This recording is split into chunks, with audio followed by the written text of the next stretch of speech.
안녕하세요. 여러분, 백영기 목사입니다. 이제 명절이 다가옵니다. 그래서 명절에 저희가 생각해야만, 그리고 또한 우리들에게 도움이 될 만한 제사에 대해서 이야기를 해보려고 합니다. 제사를 기독교인들은 어떻게 대해야 되는가? 그러면 우리가 이야기를 하기 전에 한국이 가지고 있는 제사에 대해서 이야기를 해야 됩니다. 원래 한국이 가지고 있는 이 제사법, 명절에 있는 차례상이라고 이야기를 하죠. 이 차례는 역사적인 것으로 보면은 성리학, 조선시대 성리학이 주자 가래의 보급으로 일반적인 민간 문화로 있었습니다. 그냥 이거는 조상에 대한 것이 아니라 음식을 쌓아놓고 가족들이 즐기는 종교적 의식으로 보기 어려운 그냥 주자가래 성격이었는데, 조선왕조 때 유교와 이게 결합이 되면서 조금 복잡해졌습니다. 유교에서 이 일반 한국 사회에 있었던 일반적인 풍습인 명절에 모이는 음식을 먹고 하는 이 문화를 흡수를 하면서 유교에서 무엇과 동일하게 붙었냐면 유교가 가지고 있는 관혼상제와 동일하게 여겨지기 시작했습니다. 유교는요, 관, 혼, 상, 제, 이게 유교에서는 인간의 일생을 평화롭게 안전하게 하는 중요한 4개의 분기점으로 봅니다. 관은 뭐냐면 결혼입니다. 우리가 알고 있는 결혼이고요. 아니, 죄송합니다. 관은 결혼이 아니라 관은 성인식입니다. 성인식. 그리고 호는 결혼이고, 상, 여기서부터 이제 걸리는데 이 상은 제사입니다. 그리고 제가 죽고 난 이후에 차례입니다. 또는 시제, 또는 제사, 시제, 또는 기제. 유교는 이 4가지 단계가 인간에게 굉장히 중요하다고 생각을 합니다. 유교는 자기네들이 가지고 있는 영적인 세계가 있어요. 그 영적인 세계가 뭐냐? 사람이 태어나면 사람은 영이 있다라는 거죠. 근데 이 영이 평안하려면 성인식이 될 때 아주 성대하게 축하를 해줘야 되고, 결혼할 때 성대하게 축하를 해줘야 돼요. 그래서 조선시대 문화, 유교 문화권에 있는 나라들은 결혼식과 성인식을 집에 기둥뿌리를 뽑아서라도, 지금으로 보면은 너무 허황되게, 너무 사치적으로 이 결혼식을 세게 하는 문화가 이 문화에 있는 건 거예요. 그래서 성인식을 할 때 성대하게 해주고 결혼식 때 성대하게 해주고, 그래야 인간의 일생이 평안하다라는 건데, 여기까지는 종교적인 색채가 거의 없죠. 없고, 어디서부터 문제가 생기냐? 자기가 죽었을 때는 자기의 성인식과 결혼식처럼 자기가 챙길 수 없잖아요.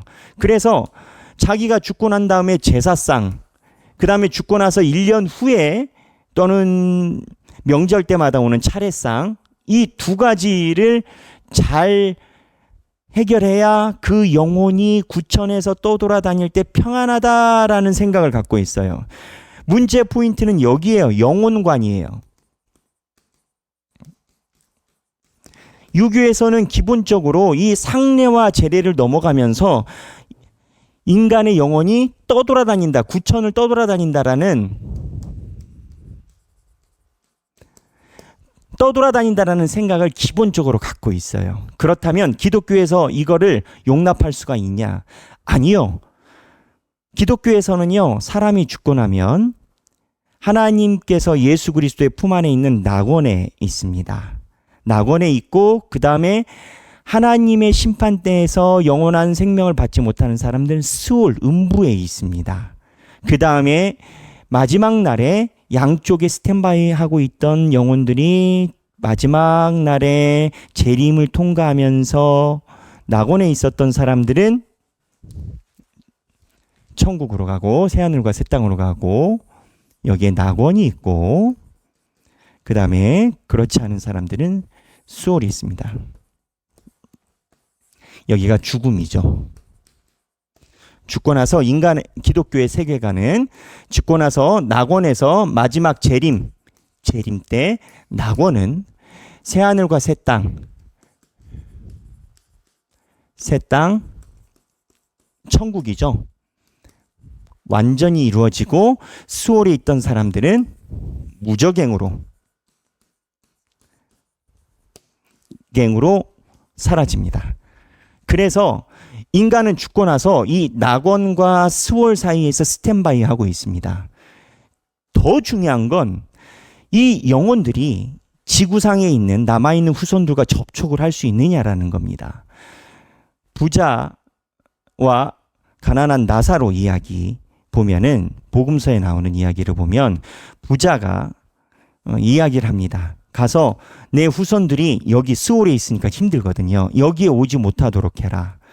그랬더니 그 얘기를 하면서 무슨 얘기냐? 내 자녀들과 이 땅에 남아있는 자녀들과 나 사이에 큰 구렁이가 있다라는 겁니다. 그래서 갈 수 없다라는 겁니다. 그때 예수님의 말씀은 뭐였습니까? 예수님이 나에게 나의 선지자들이 있고 나의 제자들이 있으니 그들을 보낼 것이니 그들이 보낼 때 네 자손들이 말을 들어야 된다. 그들을 보냈는데도 자손들이 말을 안 들으면 방법이 없다. 이렇게 얘기를 하거든요. 기독교는요. 낙원과 스올에 있는 영혼이 이 땅에 있는 현생에 있는 영혼과 교류하지 못합니다. 그리고 떠돌아다니지도 않습니다. 목사님, 가끔 제사할 때 또는 무당할 때 할머니가 나타나고 그랬어요. 그거는 귀신이 미혹하는 겁니다. 귀신이 그 할머니의 목소리 또는 죽은 자의 목소리를 흉내내서 미혹하는 겁니다. 그래서 기독교 세계관은 사람이 죽으면 구천을 떠돌아다니지 않습니다. 하나님이 정리한 이 카테고리 안에 딱 들어가 있고요.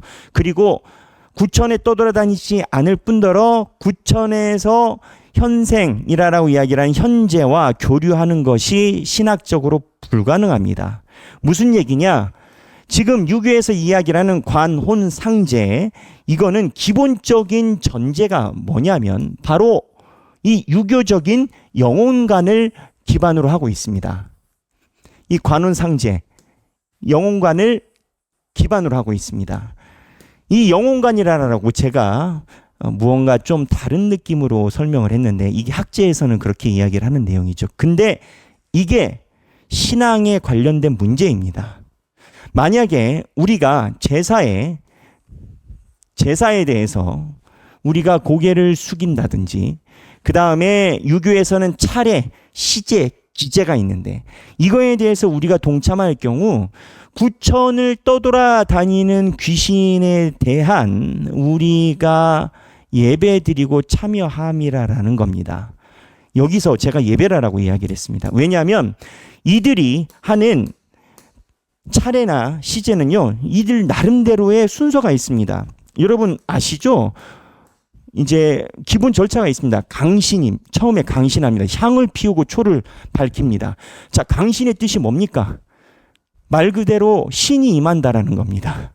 그 신이 뭐예요? 어머니 신, 아버지 신, 조상신. 조상신이 어디 있어요? 귀신이지. 그 다음에 이 강신의 향을 피로 초를 밝히고 묵례로 조상 신이를 맞이하며 그 다음에 참신 헌주합니다. 술을 올립니다. 보통 3번 올립니다. 죽은 자한테. 이거 누구예요? 누가 받아요? 귀신. 그 다음에 진찬합니다. 음식을 올립니다. 음식을 올리고 그 다음에 독축, 축문을 읽습니다. 이 감사, 기도문이에요. 기도문이에요. 그 다음에 사신, 절하고 조상 신인을 전송 분양하고 음복합니다. 그리고 나서 끝나고 나서 제사상을 같이 먹습니다. 레위기에 보면 우리가 하나님께 제사를 드리고 우리도 먹을 수 있는 제사가 있어요. 그래서 레위기에도 하나님께 소와 가지고 온 제사물을 하나님께 예배를 드리고 제사장들과 백성들이 나눠 먹도록 하는 규례가 되어 있습니다. 언젠가 우리가 레위기 구약을 다 망라하고 나면 보게 될 건데 이러한 절차가 있습니다. 무슨 얘기냐? 이거 예배예요. 예배. 강신에서부터 시작하는 게 예배예요. 그렇지 않습니까? 절차가. 그래서 기독교인들이 이 제사에 대해서 어떻게 해야 되느냐? 이 절차를 그대로 따라해서는 안 됩니다. 이거는 귀신의 제사를 드리는 겁니다. 무당에게 제사를 드리는 겁니다. 이거를 우리가 그대로 답습해서 따라하는 것은 안 됩니다. 안 되고 신앙의 선배들이라고 일컫는 그런 분들은 어떻게 했느냐? 첫 번째, 소신파. 이건 제 분류입니다. 중도파. 세 번째, 세속. 이렇게 세 개로 나눌 수 있습니다. 자, 소신파 신앙인들 어떻게 했느냐? 절대 안 돼요. 절대 안 돼. 그래서 제사 드리고 있거나 하면은 그 자리를 아예 안 갑니다. 너희들끼리 하고 그 다음에 내가 들어간다라고요. 저는 이거를 추천합니다. 아니, 나머지 가족끼리 지내야 되는 것을 하지 말라는 게 아니에요. 너희들끼리 그렇게 제사 원하면 드리라는 거예요. 제사 끝나고 나서 밥은 같이 먹겠다라는 거예요. 그럼 제사상에 올라온 음식 먹어도 되냐? 바울이 이에 대해서 논증을 했습니다. 믿음이 약한 자는 먹지 마라. 자꾸 귀신이 생각나고 귀신상에 올라간 것처럼 하면 먹지 마라. 그러나 이 제사상 자체는 음식이니까는 가치 중립적이다. 바울이 그 얘기를 했어요. 나는 먹는다. 근데 내가 먹는 것 때문에 누가 시험 들으면 안 먹을 거다. 그러니까는 음식 자체는 문제가 없고 이거를 누가 보거나 본인이 양심에 거리낌이 있으면 먹지 말라라는 거죠. 저는 괜찮다면 그냥 제사상에 올라간 음식 다 먹어도 돼요. 열심히 먹어도 돼요. 너희들끼리 제사 드리고 너희 끝나면 나 불러. 옆방에 있을게. 그리고 나서 그래 밥은 같이 먹자. 이건 좋아요. 그리고 중도파 있습니다. 이 중도파는 이 제사에 대해서 너희 끝나고 나서 내가 인사만 한다.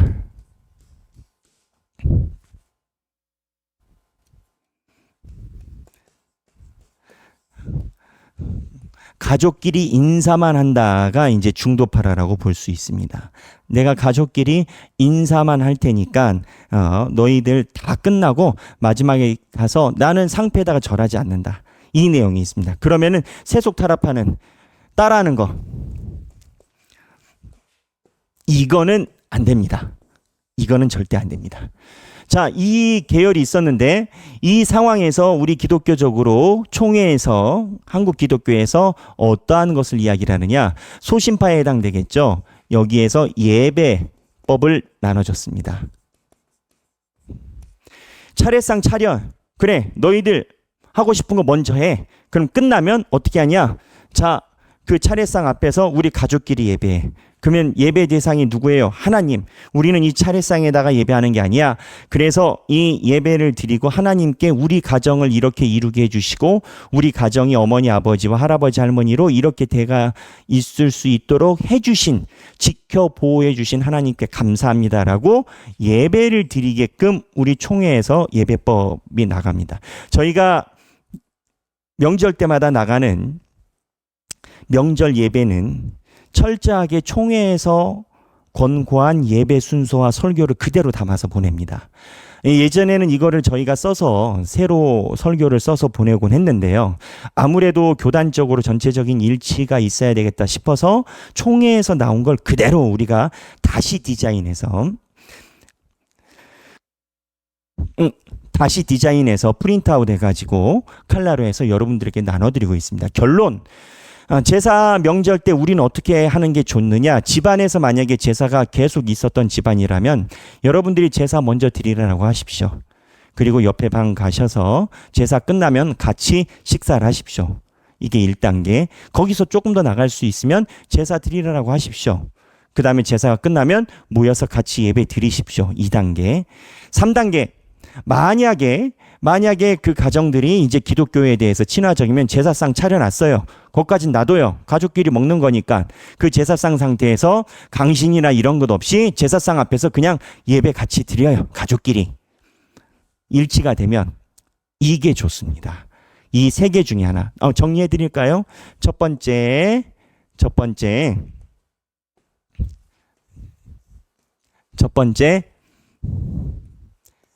제사일 때 자리 피하기. 두 번째, 제사 끝나고 예배 드리기. 세 번째, 제사상 오케이. 그 앞 예배드리기. 자, 그러니까 자연스럽게 네 번째 나오죠. 제사상이 아니라 그냥 음식 오케이. 예배. 제사상이 아니라 음식이죠. 이 제사상하고 음식 차이가 있죠. 여러분 다 아시죠? 제사상은 뭐 육동백성가 뭐 모르겠습니다. 저는 잘. 어쨌든 놓는 순서가 있고 이 제사상은. 그래서 제사상이 있을 때 1, 2, 3 케이스고 제사상 문제가 해결이 되면 그냥 음식 놓고 예배 드리는 걸로. 이렇게 하시는 게 신앙인으로서 좋습니다. 자, 오늘 우리가 알고 있는 제사 차례에 대해서 저희가 짧게 설명을 드렸습니다. 더 많은 질문이나 궁금한 사항이 있으면 언제든 목자나 또는 저에게 직접 연락하셔서 물어보시고요. 이번 명절 때 기도하셔야 됩니다. 제사가 많은 집이면 기도하시고 그들 앞에서 내가 신앙인으로서의 모습을 보여주는 것을 다짐해야 됩니다.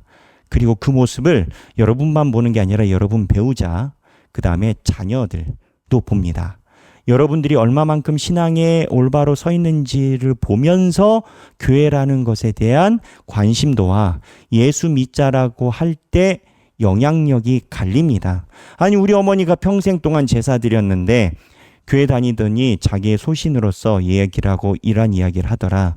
와, 엄마가 바뀌었는데 이랬을 때 자녀들이 신앙에 대해 관심을 갖지, 교회 가서는 맨날 주여 해놓고 앞에 강신하면서 술 따르고 시제 읽고 아무도 그 사람을 신앙인으로 보지 않습니다. 이번이 아주 중요한 시기입니다.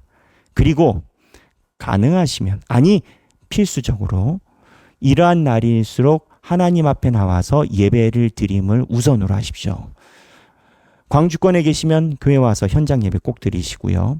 광주권이 아니면 동네에 있는 교회를 꼭 가십시오. 명절 때 이런 날 때 예배를 드리냐 안 드리느냐가 본인의 신앙의 표현이기도 하고 자녀들과 가족들에게 모범이 되기도 합니다. 오늘 명절 앞두고 이 영상 보내드립니다. 기도하시고 명절을 신앙인으로서 잘 보내기 위해 각고의 노력을 하시고 기도하시고 명절을 잘 보내시길 바랍니다. 감사합니다.